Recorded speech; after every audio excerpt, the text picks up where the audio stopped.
Guiné-Bissau. O paraíso na Terra podia ser por estas bandas, mas não é.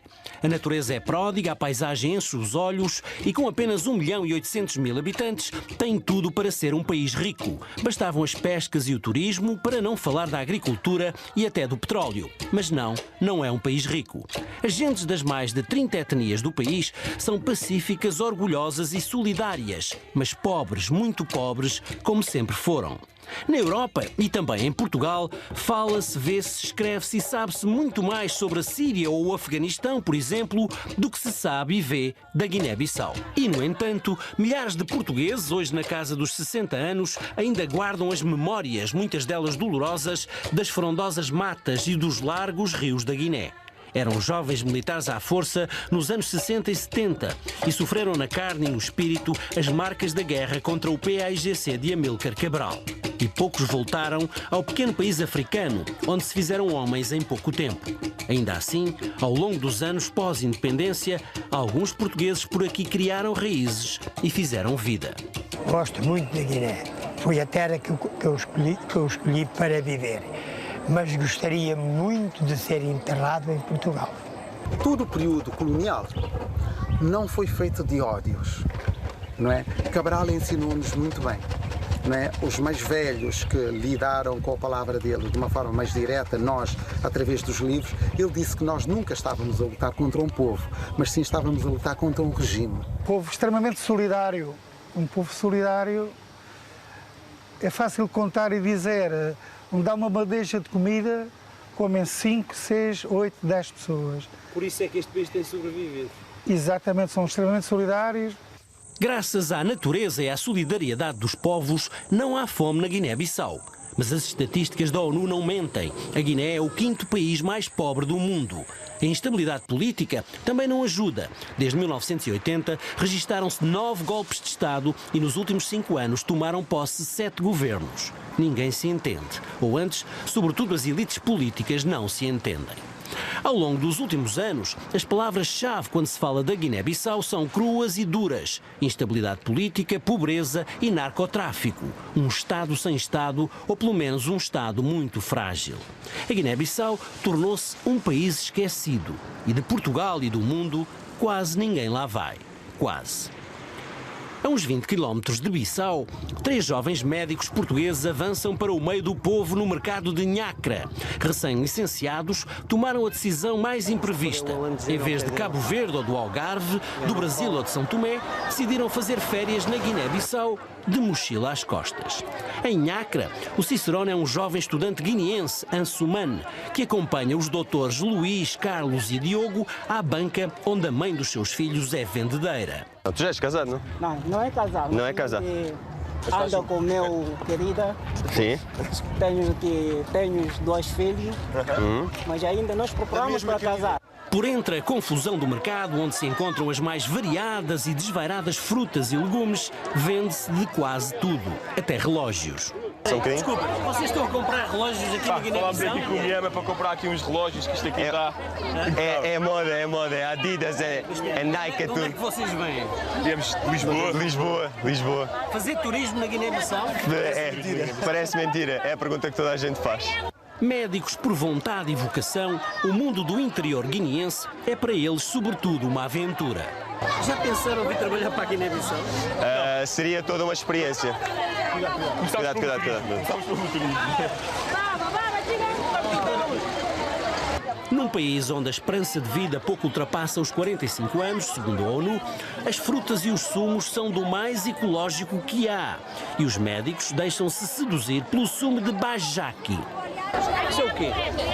Pá, é o sumo de uma fruta, ainda estou para perceber exatamente o nome, mas é uma fruta... Para ter coragem para o beber também. E coragem para o beber também. Deve ser doce, não? Deve ser doce. Doce deve ser. Isso é o quê? Semi-natural.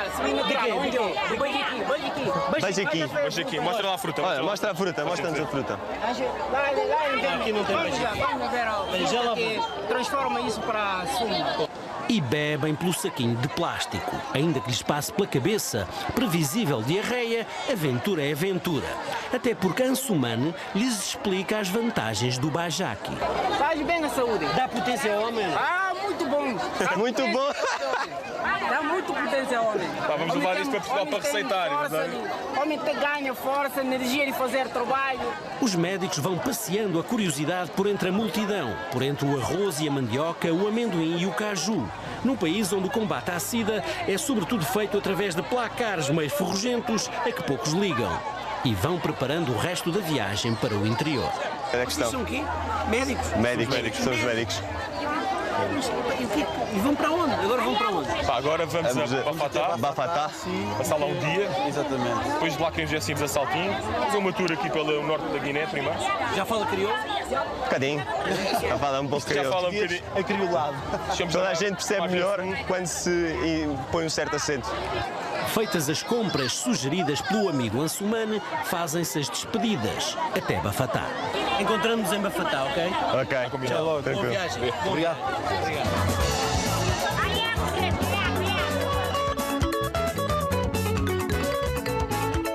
Nos terrenos alagadiços a caminho de Bafatá, nas chamadas bolenhas, os homens vão colhendo o arroz, a base da alimentação do povo.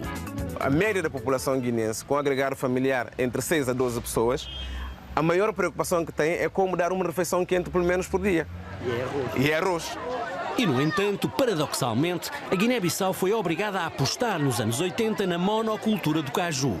E o país, hoje, até tem de importar arroz da Ásia, sobretudo do Paquistão e da Tailândia. Não há fome na Guiné-Bissau? Não há fome na Guiné-Bissau, mas há má nutrição na Guiné-Bissau. O que é mais perigoso disto é que, independentemente dessa capacidade de dar arroz, que é alimento básico da alimentação nacional, faz com que a própria produção de monocultura de caju, a dependência de arroz, torna a Guiné-Bissau também dependente do mercado externo. O sociólogo Miguel Barros e a ONG que pertence entraram na luta pela preservação do melhor que a Guiné tem e tentam fazer jus ao nome, Tiniguana, que quer dizer esta terra é nossa. Penetrando no interior, ladeando as estradas, lá surgem os inevitáveis cajueiros. A amêndoa bruta de caju produz algumas divisas e é a principal e quase única exportação da Guiné-Bissau. No tempo da Guerra Colonial, Bafatá estava cheia de portugueses, sobretudo militares. Hoje, as velhas casas coloniais quase não se aguentam de pé. Mas o casal Diniz tem resistido a tudo. O Sr. João e a Dona Célia são 2 dos 3 únicos portugueses que ainda vivem na região de Bafatá. Têm, imagine-se, uma escola de condução, praticamente a única do interior da Guiné, e um restaurante, o ponto de encontro onde os 3 médicos aventureiros acabaram por chegar. Como é que vieram parar à Guiné, Sr. João? É o destino. É o destino? Pronto, eu posso dizer que vim parar à Guiné trazido como militar. Pronto, não foi minha vontade vir para a Guiné, que aliás eu nem sabia quase que a Guiné existia, não é? Mas, como militar, cheguei à Guiné. Chegou à Guiné em 1963 e fez a guerra. Acabada a comissão, João Diniz queria era emigrar para a França. Nessa altura, houve muitos militares que quiseram ficar aí na Guiné? Não. A maior parte queria ser a Ia tudo embora. Tudo. Mas o destino trocou-lhe as voltas. Havia trabalho na Guiné e João Diniz conseguiu entrar como controlador de tráfego no porto de Bissau, deixando para trás a sua pequena aldeia do concelho das Caldas da Rainha. Eu trabalhava no campo e naquela altura era um bocadinho complicado. Trabalhava-se muito e ganhava-se pouco. Vivia-se bem em Bissau? Vivia-se bem. Em Bissau vivia-se bem. E em poucos dias, Célia viu-se a chegar a Bissau, uma cidade tropical que nem imaginava existir. E de repente, lá longe em Lisboa, o 25 de abril de 74. Em poucos meses, o PAIGC tomou conta do poder.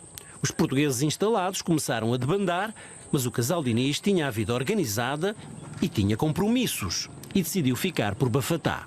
Sou bastante sensível a este profundo amor a esta terra e esta persistência daqui a continuarem, apesar de todas as vicissitudes que o país tem conhecido, politicamente sobretudo, mas também socialmente e economicamente nos últimos anos, sobretudo a partir do famoso conflito político-militar.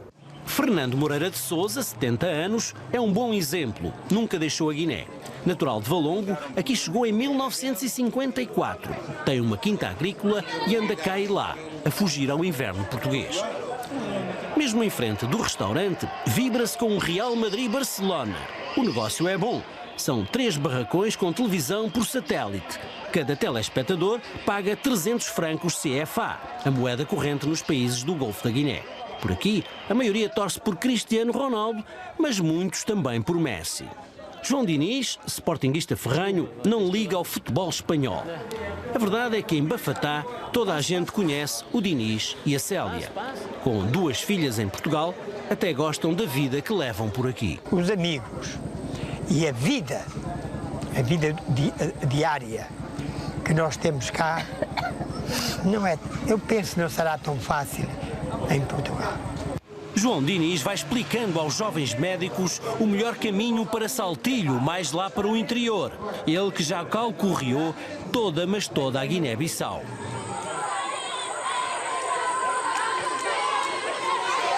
E ao fim da tarde, pelas ruas esburacadas e poeirentas de Bafatá, a vida vai fluindo com a calma de sempre.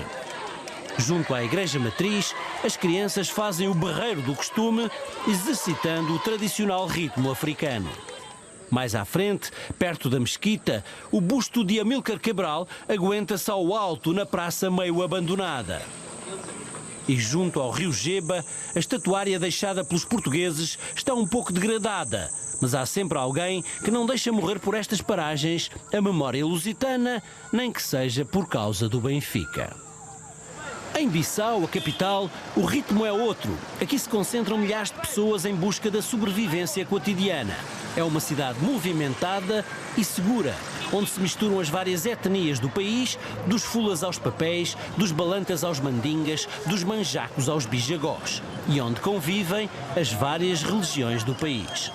Quase metade dos guineenses segue as crenças tradicionais animistas, mas o islamismo avança e marca uma forte presença já ancestral. E há sempre alguém que ganha o seu sustento cantando e tocando o Corão, um instrumento típico da região de influência muçulmana.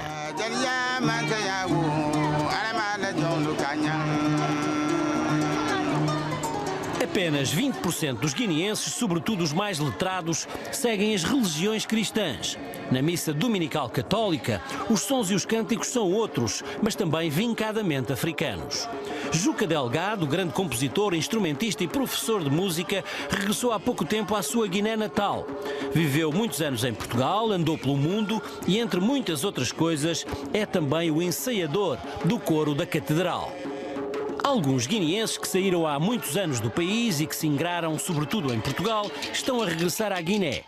É o caso de Nelson da Gama, que muitos portugueses conhecem simplesmente por Tony.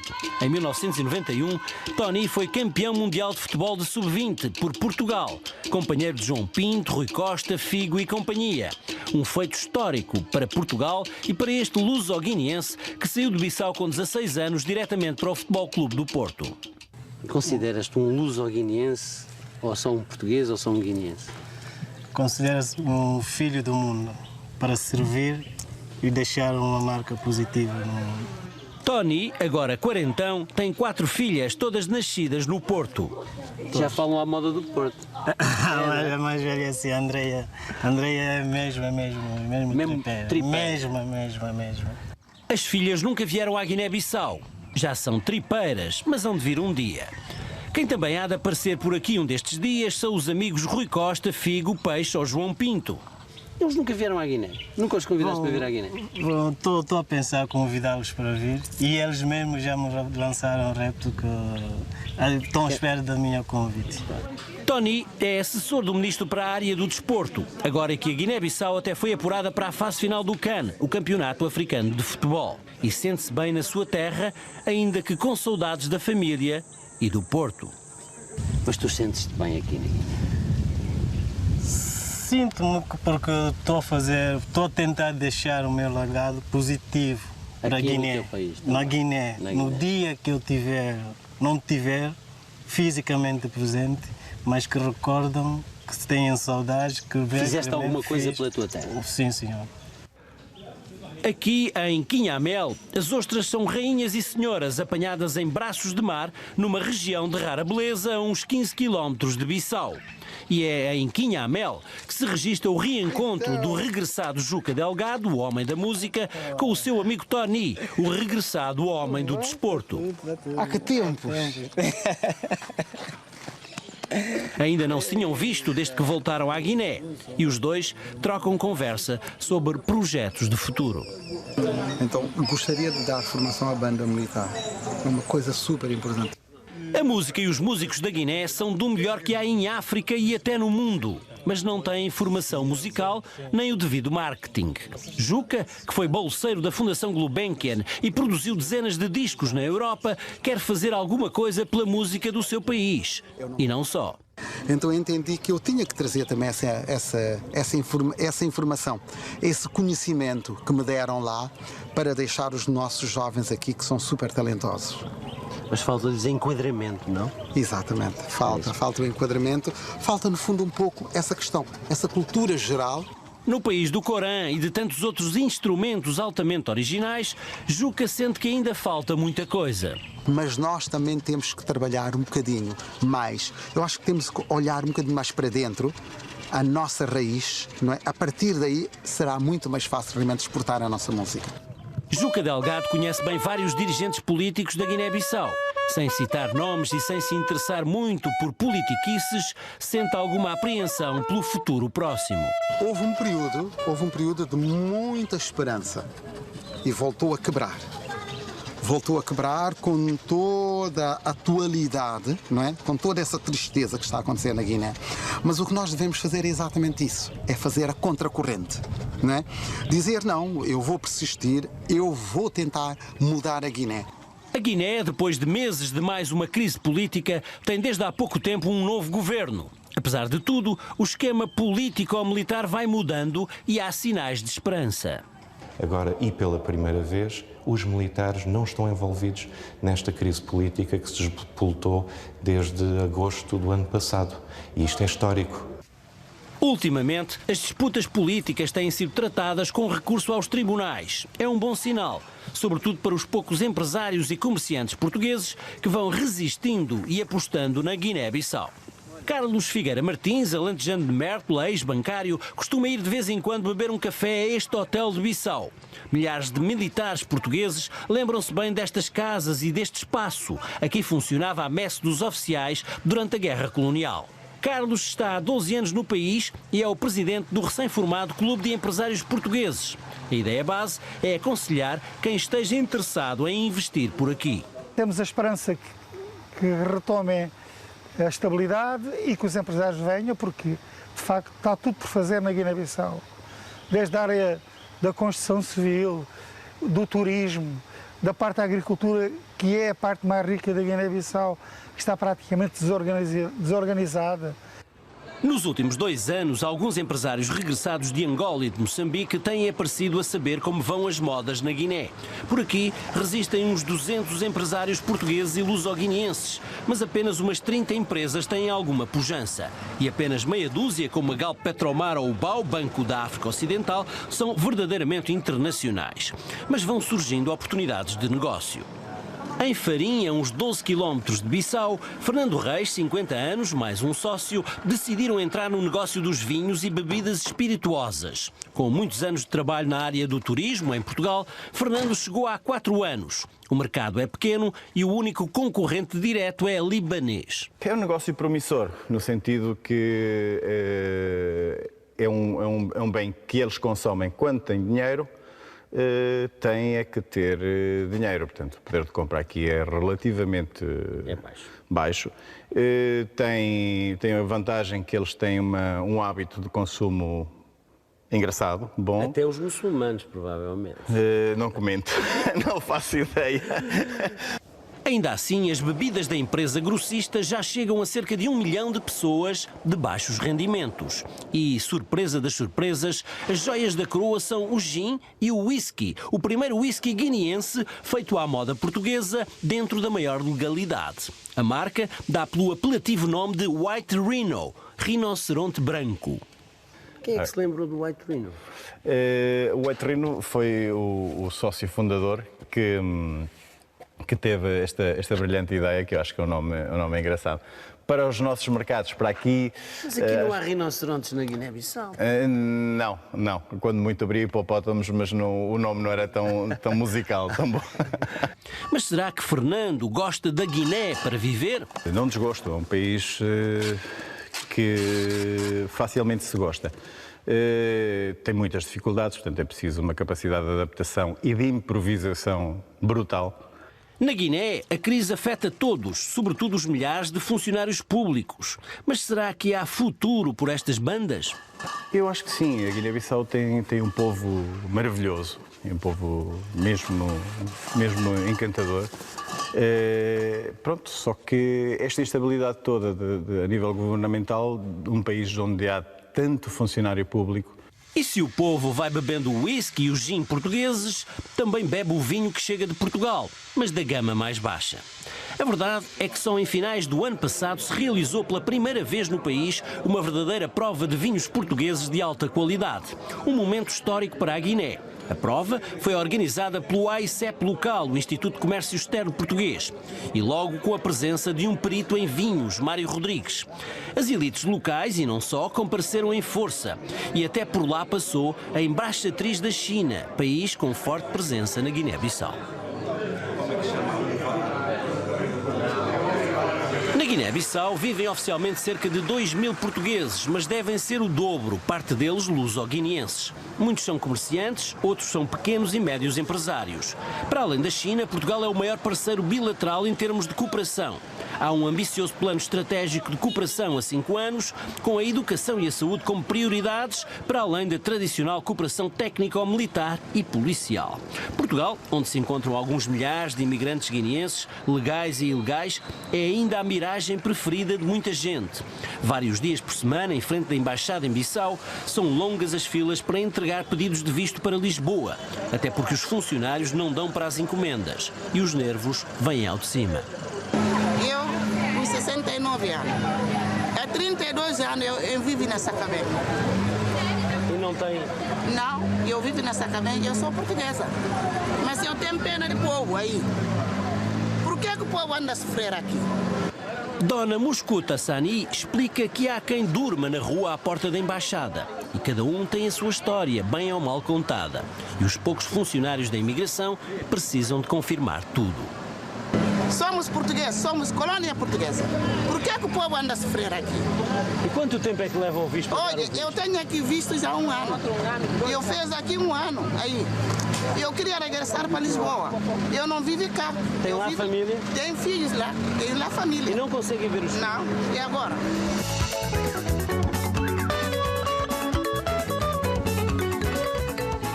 A miragem portuguesa é forte. Há muitos guineenses em Portugal e muitos outros concentrados em Bissau e arredores, mas a grande maioria nunca saiu da sua região natal e muito menos conhece o velho porto de Bissau, onde a ferrugem tem território assegurado e por onde entra no país muito mais do que o que sai. E é daqui que os nossos conhecidos jovens médicos partem para uma saltada ao arquipélago dos Bijagós, mais de 80 ilhas grandes e pequenas, um refúgio único, turístico e pescatório, pouco conhecido dos portugueses, dos europeus e até dos próprios guineenses. Uma viagem ao que podia ser o paraíso na Terra e que mais adiante se irá descobrir. A questão é esta: o que é feito da Guiné-Bissau?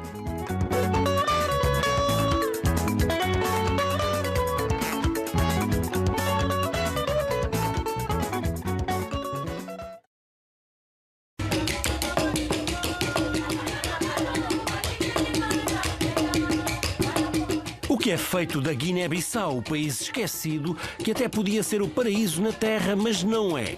É do senso comum que é um país abençoado, bastavam as pescas e respectivas licenças, mais o turismo no arquipélago dos Bijagós, para que a Guiné, um dos estados mais pobres do mundo, pudesse subir muito no ranking de riqueza dos países africanos. Na continuação da volta à Guiné-Bissau, a caminho de Rubane, uma das mais de 80 ilhas e ilhéus dos Bijagós, 3 jovens médicos portugueses vão finalmente provar as delícias do mar e das praias praticamente virgens do arquipélago.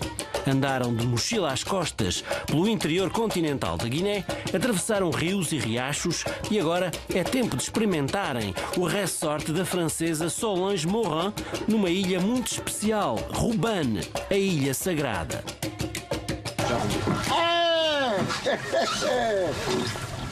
Ça va, le voyage s'est bien passé? C'est très bien passé. Très bien alors. Très Oh, bien mais vous passé. parlez français? Oui, un petit peu. Aqui em Pontanchaca, após 2 horas e meia de viagem por mar, serpenteando por entre as ilhas, chega-se ao resort, onde os clientes são maioritariamente franceses, ricos, amantes da pesca à linha. Um oásis de calma, beleza e bem-estar para os turistas. Solange viveu durante 17 anos no vizinho Senegal, gerindo um outro resort, e está há 8 anos nos Bijagós. Ah, pourquoi? L'aventure d'abord, et puis surtout, l'archipel des Bijagos, c'est une destination unique et merveilleuse. Aventura é aventura e aqui Solange vai gerindo um resort paradisíaco, um dos 5 ou 6 existentes nos Bijagós, quase todos propriedade de franceses que já perceberam as potencialidades das ilhas. Há poucos portugueses interessados por esse setor e é uma pena porque, de facto, já há muitos franceses envolvidos na exploração turística da Guiné-Bissau, particularmente o arquipélago dos Bijagós. A TAP retomou recentemente os voos de Lisboa para Bissau, mas para aqui muitos dos turistas viajam de avião desde a Europa até Dakar e depois em pequenos aviões diretamente de Dakar para os Bijagós. Por vezes não têm ideia nenhuma de que já saíram do Senegal. Nem se apercebem que estão na Guiné-Bissau, julgam que ainda estão no Senegal ou enfim, coisa que o valha. O que não deixa de ser muito curioso, não é? A verdade é que os mares dos Bijagós são um autêntico viveiro de peixes, muito grandes, grandes e pequenos. A natureza aqui instalou uma espécie de maternidade, a maior maternidade de peixe da costa ocidental africana. Os jovens médicos, pouco dados à pesca, nem imaginavam ter um dia um barracuda destes entre mãos. A ilha de Rouban é especial, é sagrada para o povo bijagó. É local onde se fazem orações e vários rituais animistas. A ilha está reservada à cultura do arroz. Aqui é proibido derramar sangue humano ou viver em permanência, só pescar e tratar dos campos de arroz. A sociedade bijagó é matriarcal. Exemplo disso é que quando a mulher manda, o homem obedece e vai para casa. C'est un peuple qui tient à ses racines. C'est un peuple qui aime son authenticité. Donc vous aurez encore des cérémonies traditionnelles, le roi, la reine, les fétiches. Voilà. Mais par contre, si vous voulez, au niveau travail, moi j'en suis très fière. O resort dá emprego, pelo menos sazonal, a muita gente, num arquipélago com pouco mais de 70 mil habitantes e onde apenas 20 das 80 ilhas são habitadas. Aliás, o título de narcopaís colou-se à Guiné-Bissau por causa destas ilhas, rodeadas por canais e recantos muito propícios ao tráfico de cocaína, que vem por barco ou por avião desde a Colômbia e segue depois por terra para a Europa. É impossível controlar, por mar ou por ar, todo este labirinto de ilhas e ilhotas onde existem alguns pequenos aeródromos. As autoridades europeias e norte-americanas estão atentas, mas a dimensão do fenómeno é difícil de avaliar, até porque não há estatísticas.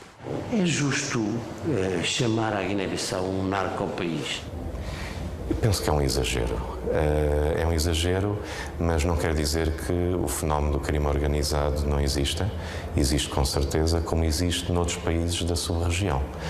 É verdade que a Guiné-Bissau é um país onde ninguém se sente ameaçado quando anda na rua, por exemplo, e onde não há muitos crimes violentos, ao contrário do que acontece em outros países limítrofes. Mas é impossível ignorar os sinais e os fantasmas do narcotráfico. Há um sistema de justiça criminal em que umas das suas partes funcionam melhores do que as outras e é raro assistirmos a condenações de grandes narcotraficantes ou outros, se me permite o termo, barões do crime organizado.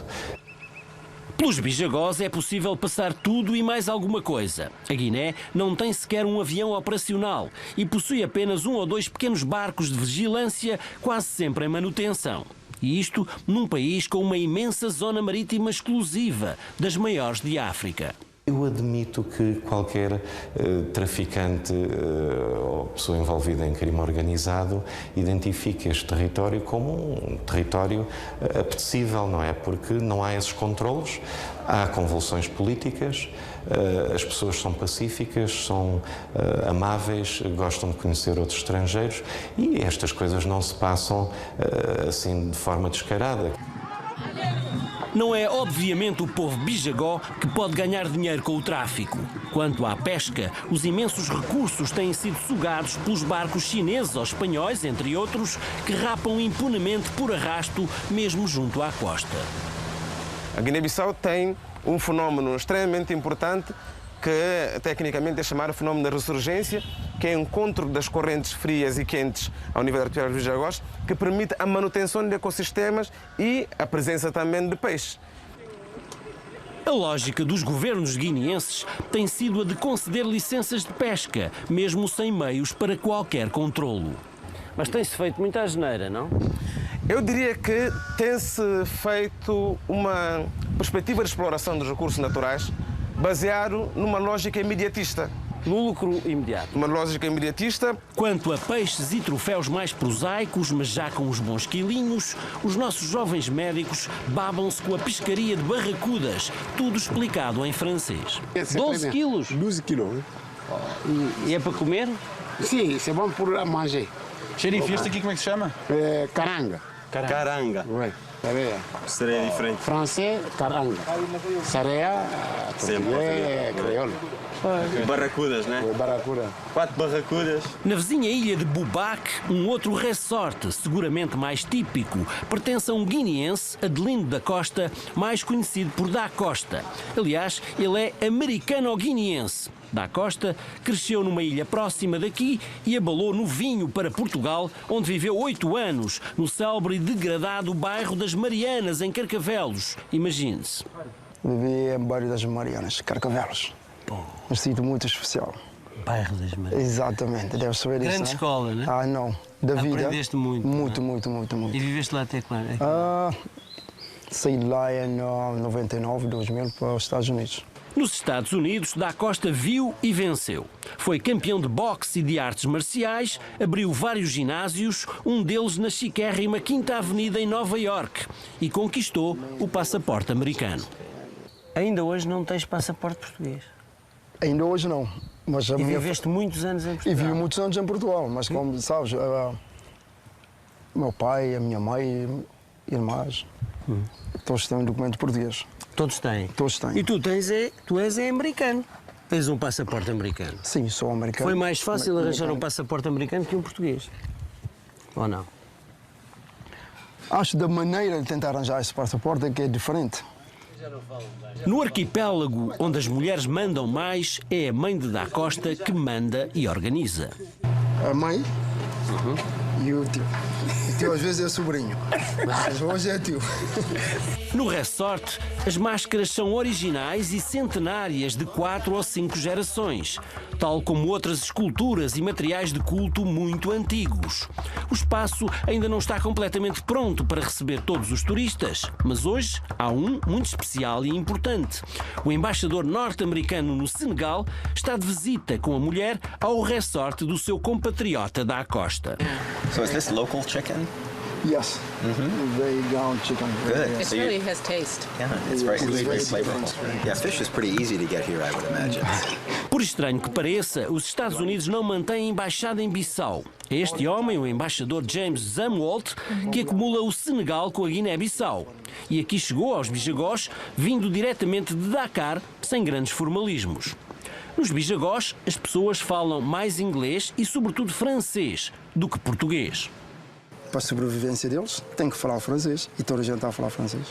E o português está-se a perder muito. E que é muito grave. Porque os miúdos todos aqui com 7 ou 8 anos sabem dizer bonjour. E não sabem dizer bom dia. Desde que de momento, desculpa a expressão, vê um branco, é bonjour.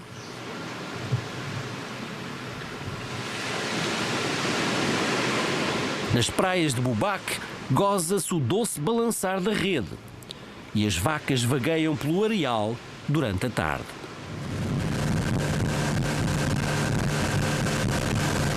No dia seguinte, manhã cedo, avança-se pelos baixios por entre as ilhas, a caminho da ilha de Orango, a ilha dos hipopótamos marinhos. Mais um paraíso de aves, peixes e crustáceos.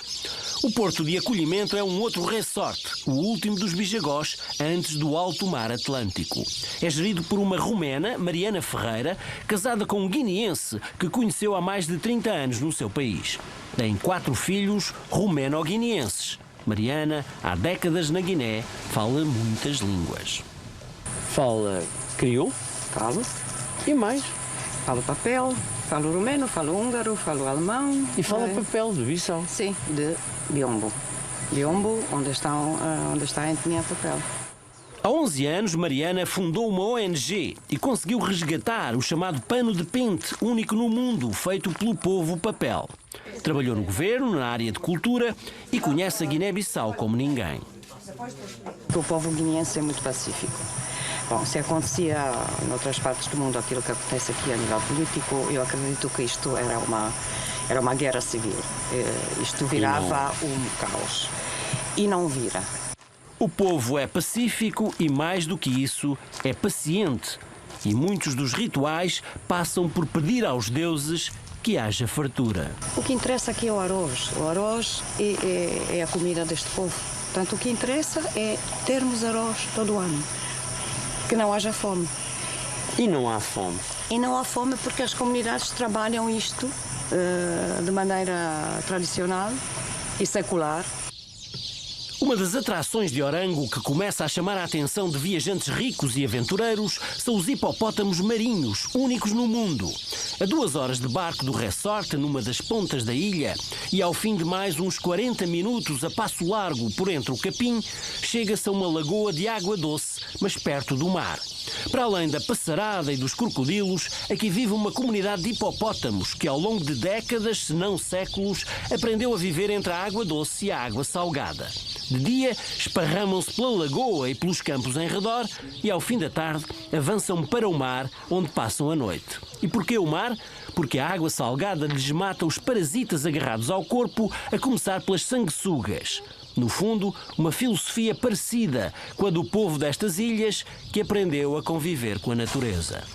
Tem um conjunto de rituais de sacralização de espaços e recursos que permitem o repouso e a renovação, a regeneração dos recursos, mas através de mecanismos de passagem de testemunhos em diferentes classes ao longo da vida. A 3.107 km de Lisboa, em linha reta, e a mais de 6.000 de Meca, o resort de Mariana é a porta de entrada para o mundo único dos hipopótamos marinhos.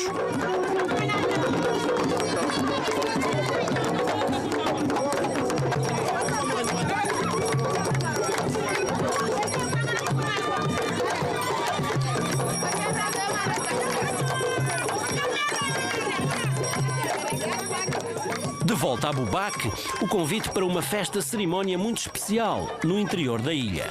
A caminho, as estradas estão cada vez mais esburacadas. O último alcatrão é do tempo dos portugueses. Mas a natureza mantém-se pujante e fresca. Da costa serve de cicerone até a uma das grandes aldeias, tabancas, da ilha junto à praia de Bruce. Hoje é dia de festa e de ritual. A recepção é feita por jovens ataviados com equipamentos desportivos. À frente, uma jovem feiticeira, chamemos-lhe assim. Por aqui, tudo tem um significado, claro ou oculto, uma herança de séculos.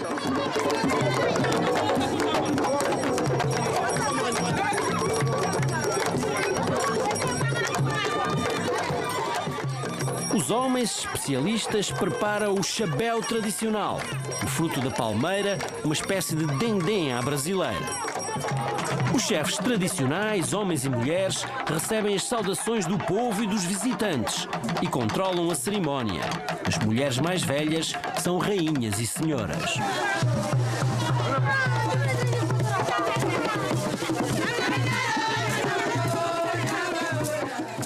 E tudo se faz sob a sombra titular do velho pilon, árvore sagrada e mágica com vários séculos. Ao fim da tarde, um dos povos mais puros e genuínos de África faz as despedidas com toda a alegria do mundo.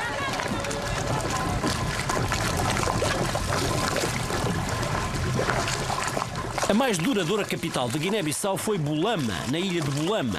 As pedras do ancorador do porto são a prova do passar do tempo. E por estas bandas, o tempo parece ter parado. Bulama é uma cidade histórica, mas muito degradada. Os edifícios coloniais, que já foram ilustres e pomposos, parecem fantasmas de outros tempos. O imponente palácio, sede de vários governos antes e pós-independência, aguarda por melhores dias. As ruas há muito que não são arranjadas e apenas meia dúzia de edifícios foram recuperados. Bulama é cidade geminada com cascais, quem diria? E quem diria que o esqueleto deste edifício tomado pela natureza já foi casino, onde até Amália Rodrigues cantou o fado. Algumas empresas de pesca estão instaladas na ilha e a AMI, a Assistência Médica Internacional, tem por aqui alguns projetos. Hoje é tempo de pintar o parque infantil. A população local vai resistindo ao desgaste da vida e do tempo. E há sempre tempo para eleições, quanto mais não seja a eleição de Miss Bulama 2016 na discoteca local. As damas não pagam, os homens pagam 500 francos CFA.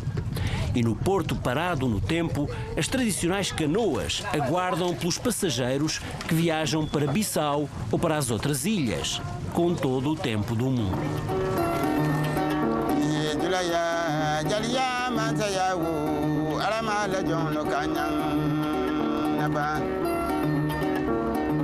Em Bissau, outros ritmos, outros tempos, outras preocupações. O ensino para lá da saúde é uma delas, e também o ensino da língua portuguesa. Na Guiné-Bissau, poucos falam ou sequer entendem o português, idioma oficial do país.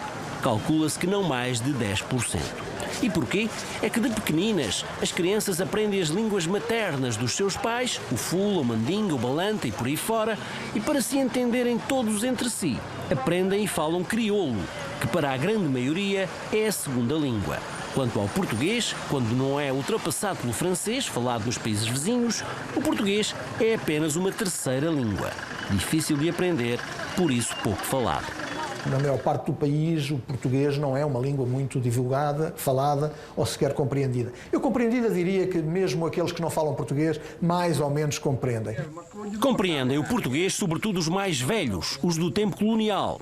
O português é a língua da cidade e das elites. Quanto aos mais novos, miúdos interessados na net e nas novas tecnologias, acabam por falar mais francês. Portugal, também com fracos recursos, tem tentado investir no domínio da língua. Há aulas de português no Centro Cultural em Bissau e há um leitor de português que, por sinal, no final do ano passado estava doente em Portugal. E é difícil espalhar o ensino da língua pelo interior. Faz o que se pode. E com governos atrás de governos, as autoridades e os técnicos escolares guineenses passam a vida a explicar a quem manda qual o estado do ensino no país, onde ir à escola é ainda uma aventura, também por causa da geografia. Sobretudo na zona sul do país, onde há muitos rios e riachos. Aí há certos momentos em que as bolanhas se enchem e dificultam um pouco a transitividade dos alunos. Então, além dos riscos que eles podem correr, mas eles marcham pelos diques, depois vão para as escolas. Um terço dos alunos está em Bissau, mas as populações do interior fazem possíveis e impossíveis para dar escola aos filhos. Mudaram-se as mentalidades e onde o Estado não pode chegar é o próprio povo que promove as chamadas escolas comunitárias. Eu penso que esta mentalidade mudou muito porque a expressão da vontade da população em procurar mais educação são as construções das escolas comunitárias, onde eles é que pagam o professor. É o povo que exige que haja educação. É isso. É urgente apostar no pré-escolar e no ensino básico, onde o apoio de Portugal se vai sentindo.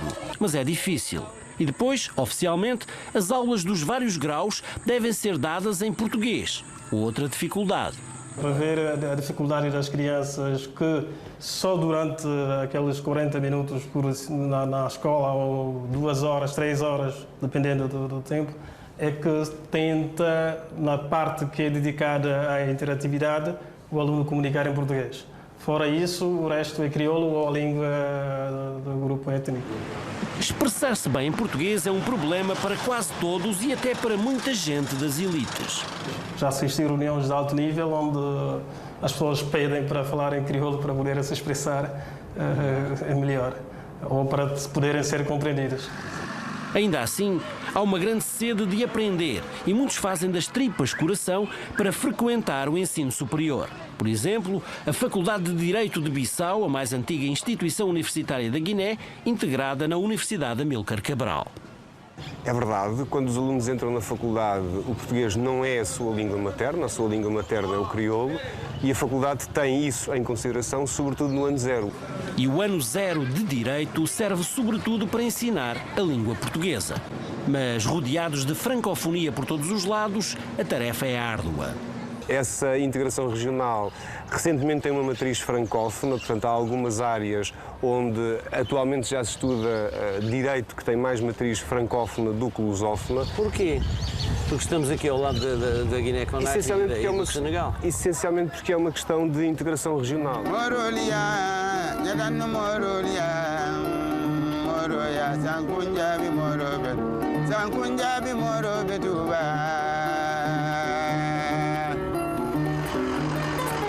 Apesar de tudo e de todas as dificuldades, alguns portugueses instalaram-se e vão acreditando no futuro da Guiné-Bissau.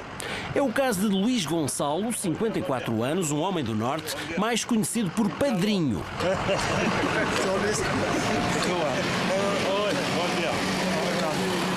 Está há 25 anos no país, tem 2 estações de serviço, uma empresa de construção civil e dá trabalho a mais de 100 pessoas, incluindo a Rodrigo, um compatriota ribatejano, mecânico de primeira água. A Guiné-Bissau tem futuro? A Guiné-Bissau tem futuro, está temporariamente adiado, mas que está-se a tentar reabilitar e tentar que o futuro apareça.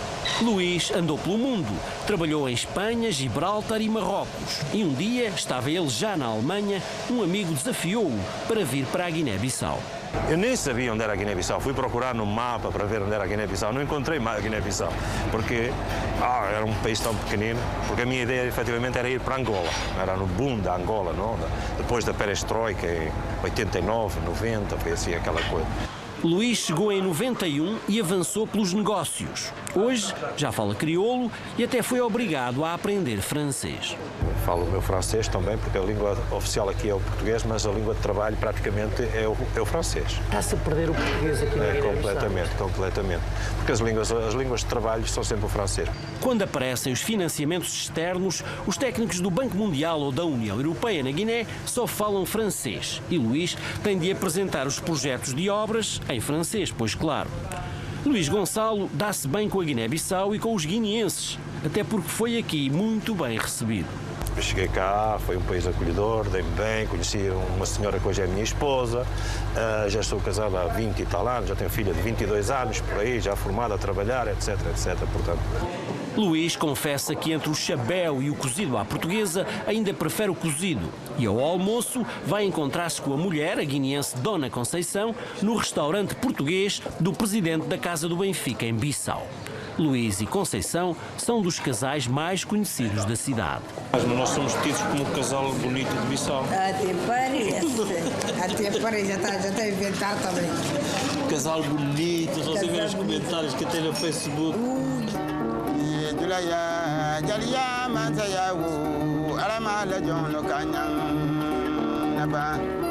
No norte, junto ao rio Cacheu, a primeira capital do país parece também ter parado no tempo. Foi aqui em Cacheu que os portugueses fundaram a primeira feitoria na Guiné, em 1588.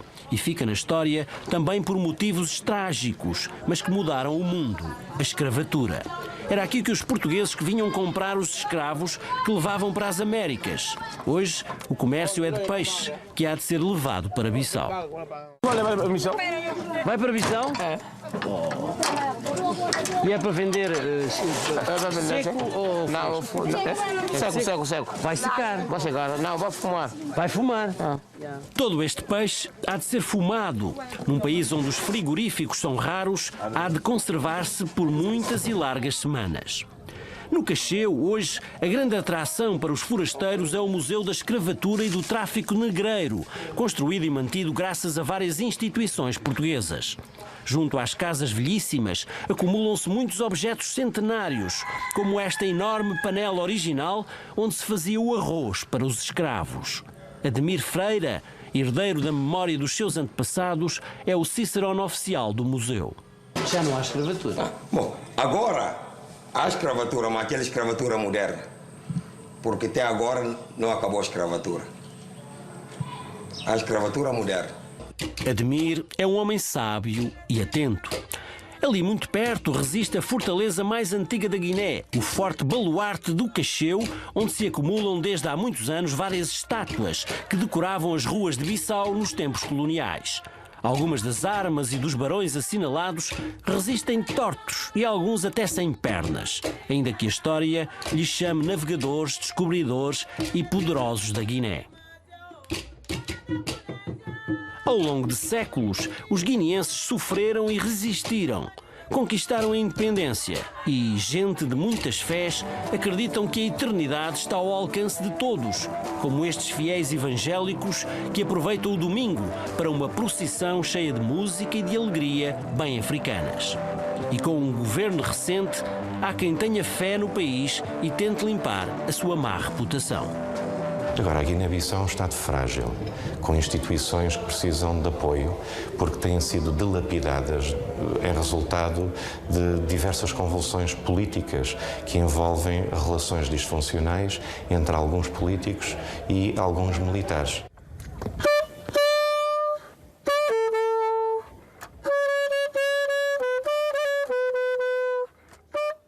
A Guiné-Bissau tem futuro?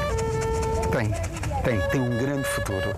A Guiné-Bissau é um país maravilhoso, de gente com uma capacidade incrível. Falando... E resistente, graças a Deus. Estamos há 40 e tal anos, não é? A resistir, a sobreviver. Eu penso que estamos já próximo da linha de começarmos realmente a andar para a frente.